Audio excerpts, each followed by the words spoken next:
Negeri ini terlalu luas untuk dijelajahi. Sampai tua pun takkan selesai menikmati keindahannya.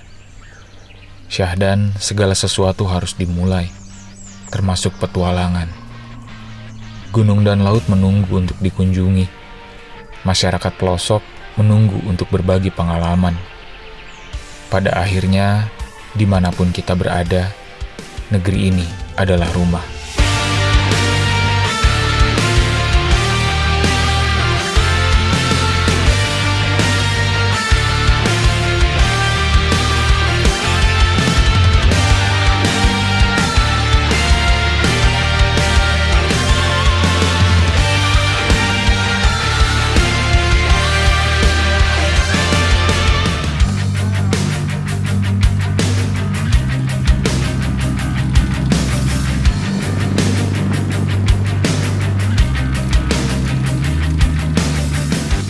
Hingga kemudian hujan merintik gerimis. Kami permisi pamit untuk melanjutkan perjalanan. Sesekali motor harus melewati jembatan kayu dengan atap menghiasinya. Identik sekali dengan Sulawesi Selatan. Arus sungai mengalir di kejauhan, membawakan kesegaran khas pegunungan yang menjauhkan kami dari rasa kantuk ketika berkendara. Jalur semen berganti menjadi tanah merah, diperparah dengan tanjakan yang kian curam. Kiri kanan berhias jurang. Sedikit saja tidak fokus, celaka akibatnya. Sesekali motor terjatuh di tempat karena tidak kuat melibas lumpur. Hati berdoa jangan sampai mati konyol di sini.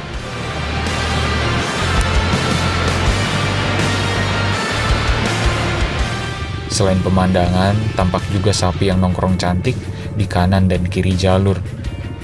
Beberapa kali malah menghalangi. Setelah pegal tangan dan kaki akibat terus menyeimbangkan motor, kami tiba juga di Kampung Opang, kampung terakhir sebelum melakukan pendakian.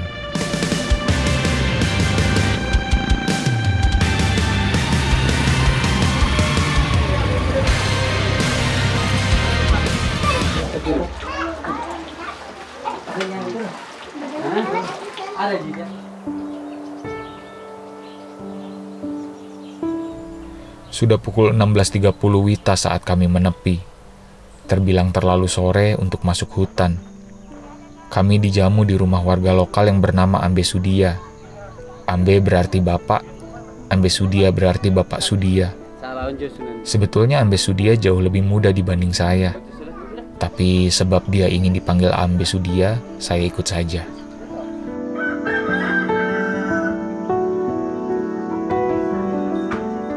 Impresi pertama saya ketika melihat Kampung Opang adalah langsung jatuh cinta. Kampung yang terletak di desa Lembang Mesakada ini indah sekali. Dengan ketinggian 1.300 mdpl, Kampung Opang berdiri gagah dikelilingi bukit-bukit. Beberapa orang bilang bahwa Kampung Opang juga dikenal sebagai kampung mualaf, terkait beberapa warganya yang pindah dari kepercayaan Aluk Todolo ke agama Islam.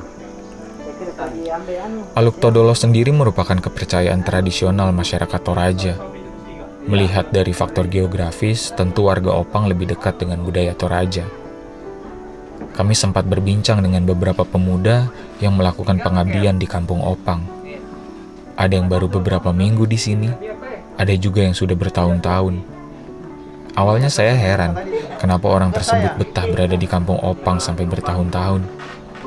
Tapi menelik keindahan pemandangan dan keramahan warganya, rasa heran pun menghilang.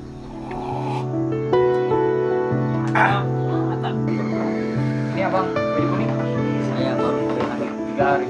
Abang ini dapat berapa? 2 tahun. 2 tahun. Katanya mau masuk tahun ketiga ini. Iya. Apa yang bikin betah di Kampung Opang ini? Warganya ramah. Iya. Atau emang cinlok di sini atau gimana? Tidak. Tapi ada keinginan untuk terus di sini. Kalau dia sama kantor, Lebih enak di sini ya.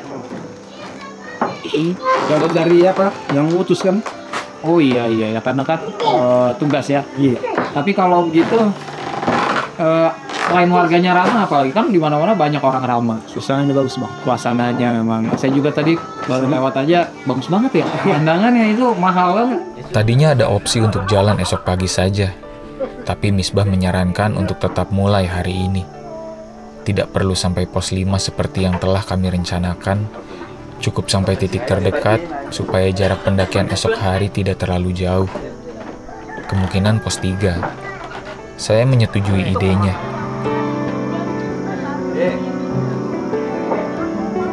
Ambek Sudia pun ikut dalam ekspedisi kali ini.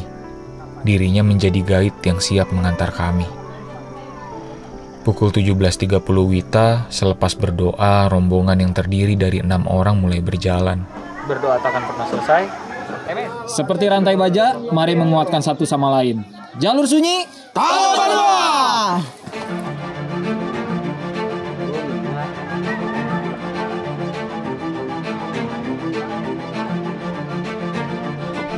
Kami menyusuri kampung hingga berjumpa dengan Ambe Turu. Harusnya Ambe Turu yang mengantar kami. Tapi karena satu dan lain hal, beliau berhalangan hingga menyerahkan tugas pada Ambe Sudia. Baik kawan-kawan, kita berangkat terlalu sore. Ini udah setengah 6 Wita, berarti sekitar setengah 5 WIB. Kami akan mengejar pos 3 sore ini, semoga lancar. Karena katanya sih kalau sampai pos 3 itu nggak harus buka jalur, karena kita berbagi jalur dengan orang-orang yang mencari kayu. Jadi seharusnya baik-baik saja, tinggal staminanya diperkuat dan semoga tidak cuaca buruk hari ini.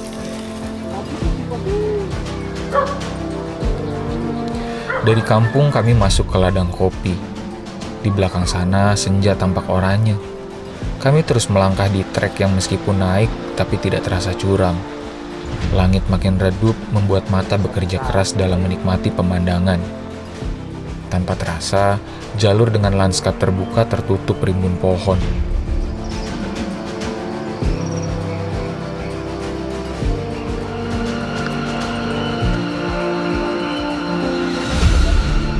Hujan pun mulai menghujam. Kami berhenti sejenak untuk memakai jas hujan. Beriringan dengan deras hujan, jalur makin curam. Di beberapa titik, tampak kayu-kayu, pertanda bahwa memang benar adanya banyak pencari kayu di sini. Hampir 1 jam berjalan, rombongan tiba di pos 1. Ketinggiannya sekitar 1.600-an mdpl. Berarti kami sudah naik sekitar 300 meter vertikal dari desa.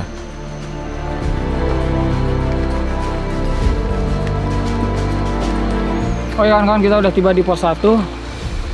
Baru kurang lebih 1 jam berjalan. Dari sini ke pos, kita akan rencana camp di pos 3. Dari sini ke pos 3 berapa jam lagi bang? Perkiraan 1 jam lah. 2 jam? Itu 1 jam warga. 1 jam warga? Ya 2 jam lah kalau santai. Hari makin temaram dan hujan. Jadi ya mempersiapkan untuk hal-hal terburuk loh. Apalagi kan musim di dunia ini udah nggak jelas nih, bergeser-geser. Harusnya bulan ini udah musim kemarau di Indonesia, tapi masih seperti ini. Ya terima saja.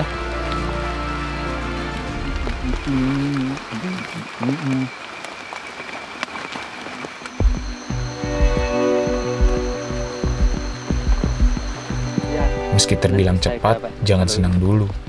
Dari pos 1, jalur malah membawa kami ke tempat yang lebih rendah. Curam dan basahnya tanah membuat proses turun gunung pun sama susahnya.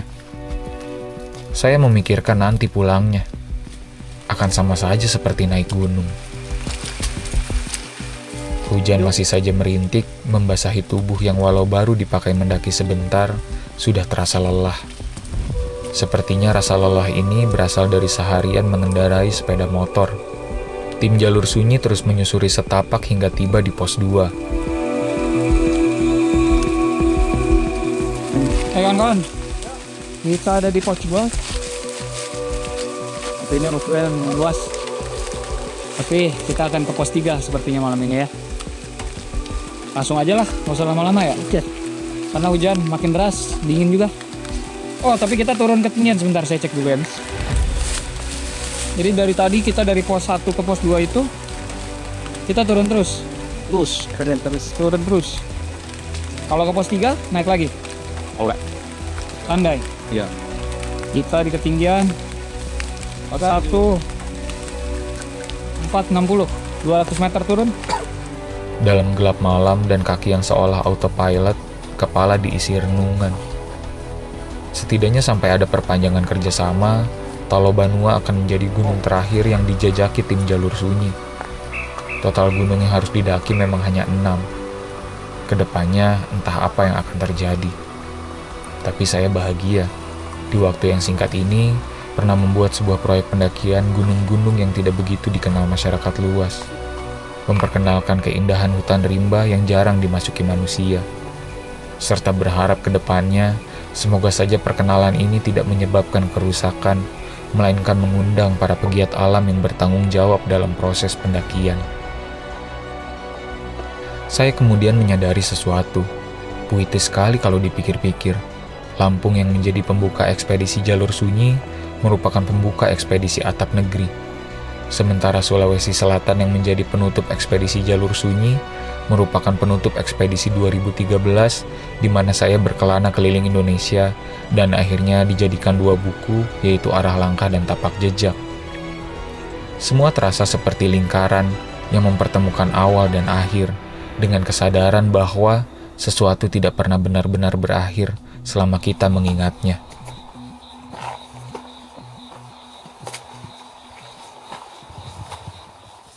Kaki kami terus melumat tanah basah. Lumpur memenuhi sepatu yang hanya bersih sebentar saja. Suara aliran air kian membesar, pertanda kami mendekati sungai. Ambe Sudia menjelaskan bahwa sudah tradisi di sini, sebelum menyeberangi sungai Saluk Taun, kami harus membungkus makanan ringan dengan daun. Jika tidak ada makanan ringan, boleh menggantinya dengan batu. Bukan hal yang masuk akal, tapi ya sudahlah.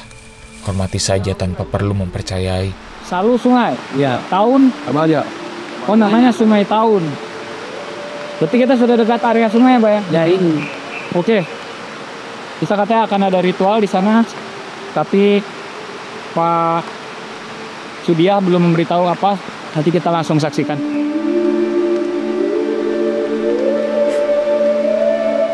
Sehingga kalau ada bekal di sekitar macam biasa samping. Yaitu, ada ritualnya. Jadi kita kasih tinggal gula-gula. Gula-gula, apa? Yang tadi ini bisa berarti, Pak? Kalau tidak ada makanan ya batu saja. Kalau ada makanan, makanan. Iya. Sudah ini. Kami bisa. Harus mengambil daun. Kemudian daunnya timpa seperti ini. Ya, 2 lapis. Baru kita taruh di seberang. Iya, taruh saja. Ini aja, Pak.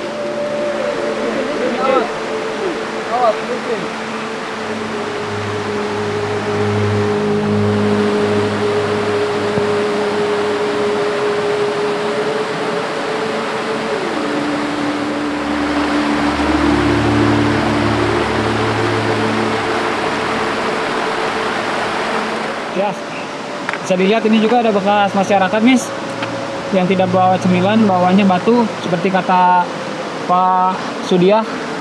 Kita taruh di sini. Kita lanjutkan perjalanan. Sebenarnya kita tidak perlu percaya hal-hal seperti ini. Saya justru menganggap ini sebagai bagian dari keunikan masyarakat desa. Dan setiap masyarakat di negeri ini memiliki tradisinya masing-masing. Berbeda kepercayaan itu wajar. Kalau tidak percaya, yang terpenting tanamkan dalam hati. Cukup sebatas menghormati. Tidak semua hal di dunia ini harus didebat kok, kecuali memang ada urgensinya. Ada air terjun. Lihat. Wow, tinggi sekali. Wah, kelihatan. Nih. Udah? Nah, udah. Nah, double lah. Oke. Nah, tuh. Air terjunnya masih tinggi banget. Dari sungai Saluk Taun, kami kembali menanjak. Kemudian turun lagi. Landai, lalu lebih turun lagi. Sekitar pukul 8 malam lewat sedikit, kami tiba juga di pos 3. Ketinggiannya lebih rendah dibandingkan desa. Dengan kata lain, dari pos 1, kami turun 300 meter vertikal. Gelap, Alhamdulillah kita udah tiba di pos 3 ya, ulang ya? Iya. Dan saya baru tahu ternyata di pos 3 ini ada rumah. Rumah panggung. Lebih tepatnya ini bekas siapa bang rumahnya? Ambe Turu. Oh yang tadi kita lewati itu rumahnya di sini. Dia punya salah satu rumah di sini. Ketinggian sekarang turun sekali ke 1330. Alhamdulillah kita istirahat dulu. Oke istirahat. Kita bisa stay di sini. Nggak tahu nih. Kita jangan nih kalau Kayak menggoda nih. iya. Tidak ada yang bercerita pada kami bertiga yang belum pernah kesini bahwa di pos 3 terdapat rumah. Saya tanya Ambe Sudia, rumah siapakah ini? Katanya rumah milik Ambe Turu yang jarang digunakan. Apa tuh? Saya tanya lagi, apakah boleh dipakai bermalam? Katanya tentu saja. Biasanya orang yang masuk hutan ini menumpang di rumah Ambe Turu sebelum melanjutkan perjalanan. Wah, kami tentu bergembira mendengarnya. Daripada membangun tenda, lebih baik bermalam di sini. Yang sedikit menggerutu adalah Farhan yang membawa 2 tenda di karirnya. Hehe. Bang Hendri nggak bilang bisa nginep di rumah. Wah, tenda 4, bawa tenda Berapa tenda Farhan? bilang memang 2. Dua. Sudah kalau protes bikin tenda saja. Bikin tenda ya udah. Bikin tenda orang. Nanti terbang sendiri. Tiba-tiba saya di puncak. Di rumah aja.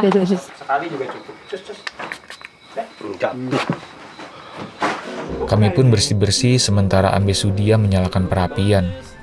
Sepatu dan kaos kaki basah langsung dijajarkan di sisi kayu bakar. Sebenarnya orang-orang yang mendaki Talobanua biasanya berangkat pagi, kemudian bermalam di puncak, lalu pulang keesokan harinya.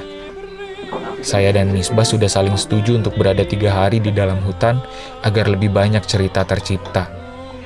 Berarti plottingnya kami bisa menginap di sini malam ini, kemudian lanjut muncak esok hari tanpa perlu gendong carrier. Ambe berapa lama lagi tinggal di kampung Opang? Ada kayaknya 10 tahun lebih ada, tahun 20-an karena tahun 2000 orang di situ sudah mulai sungai. Oh, jadi tahun 2000 itu Ya, sebenarnya. oh sudah mulai berpenghuni di situ. Ya, Oh. Iya. Kalau kampung Opang artinya Opang itu apa, Mbak? Hah? Artinya Opang. saya juga karena Makanan disajikan dan langsung disantap oleh kami yang kelaparan. Bagaimana tidak, terakhir makan menjelang tadi siang. Seberesnya, cerita-cerita tentang ini dan itu, hingga satu persatu dari kami dibawa ke alam mimpi.